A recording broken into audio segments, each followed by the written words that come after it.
Hello everyone, hope you're having an excellent day today. I'm doing pretty good. We're back talking about Lego Tron again, and it's not so much to show off new progress this episode as it is to talk about how far we've been set back from the conventions the end of this summer. Let's go ahead and dive in.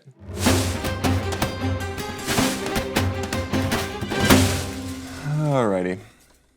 Let's start with the giant triangle pulse tower. Once the biggest, grandest part of the Tron build, now kind of reduced to this decrepit ruin of a building. The problem is these big panels are pretty heavy and they're putting a lot of weight and stress on these hinged points at the corners, and those pieces are separating from the non-Lego base plates, and that makes a very unstable platform to use. And I don't even trust this thing standing up anymore. So yeah, it's basically in shambles at this point because of all the traveling and storage and yeah, the inherent weaknesses in this design. So I'm gonna have to rebuild this entire building from the ground up, start over, because it's not working in its current form.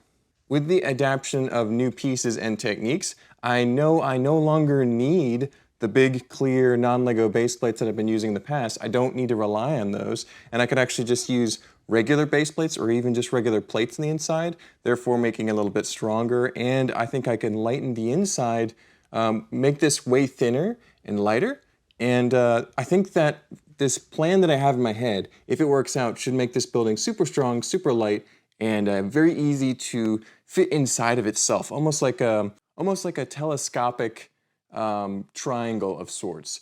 But yeah, it should work great. So I'm excited about diving back into this, refining it. I've gotten a bunch more pieces and tiles and wedge plates, so I'll be able to finish some patterns the way I want to versus kind of patching it up and filling the gaps where I can.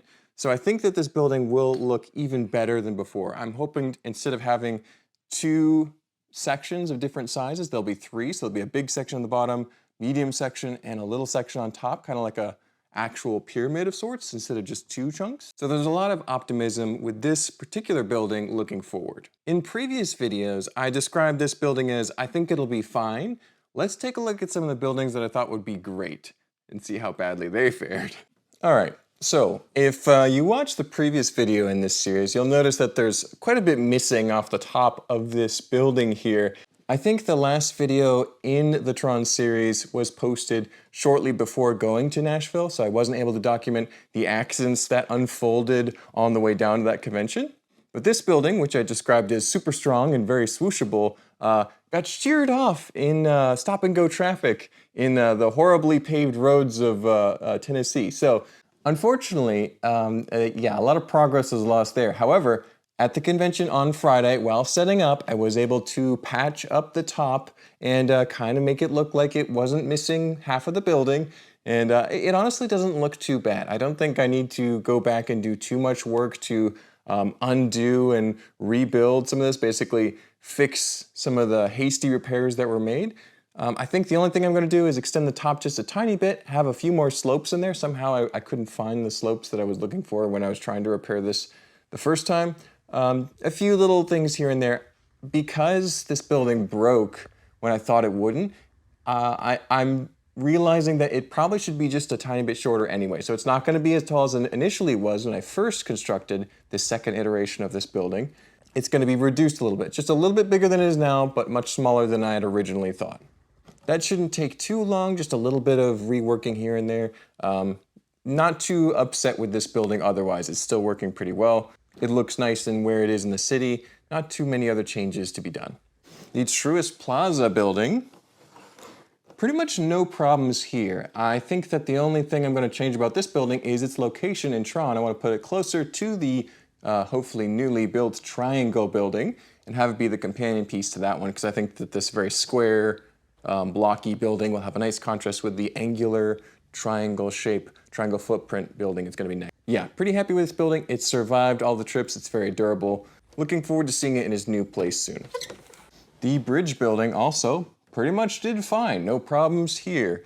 Once I was able to rebuild this side so that it's more appealing from the front of Tron, no problems whatsoever. So remaining exactly as is for the finished Tron build. For the landscape of the TRON cityscape, it's pretty much all good to go as well. There's a few scratches and dents here and there from moving and transporting it to several different shows this summer. The only real problem with the TRON landscape is that the black pieces tend to have the dust that it collects on them appear more vividly than regular grays and greens and whatever other colors. It stands out. You can see any thin layer of dust that may show up, and it has collected that over the past few trips.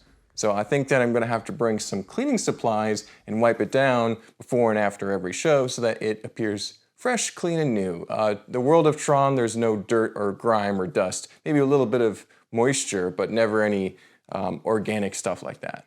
I'm very appreciative to my brother for building those various recognizer vehicles, but I think I want to rebuild those into a little bit more detailed, a little bit bigger, a little more elaborate, my own style. So I'll probably be rebuilding those the next few weeks moving forward. I'm pretty happy with how the light cycles look. However, that was basically the #1 comment or critique from people at shows was, oh, the light cycles look fine, but are you gonna light them up? Because they don't have any interior lights. They're too small for me to put, the normal fairy lights inside of. So I'm trying to think of a creative solution to light up those bikes. There's a couple options: wireless lights, very small lights, soldering stuff. It's all beyond my normal scope for illuminating LEGO creations. So if you have any suggestions, feel free to leave a comment, but still exploring different options there. The one little piece of progress I did accomplish between now and the last time I posted about TRON was that I was working on a TRON tank. I've got some good headway on 1/4 of the base of the tank, and I have the right pieces laid out for the top and the turret and the gun of the tank in order to make it look just like the ones in the movies.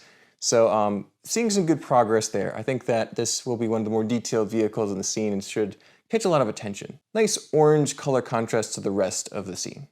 And that's about it for today. Definitely going to be starting work on the big triangle building, the vehicles, and all the other little details and new buildings that I want to add to finish TRON up before the end of the year for Atlanta BrickCon next year, early next year. Thank you so much for watching the video. Don't forget to like, comment, subscribe. I will see you on the next one. Bye-bye.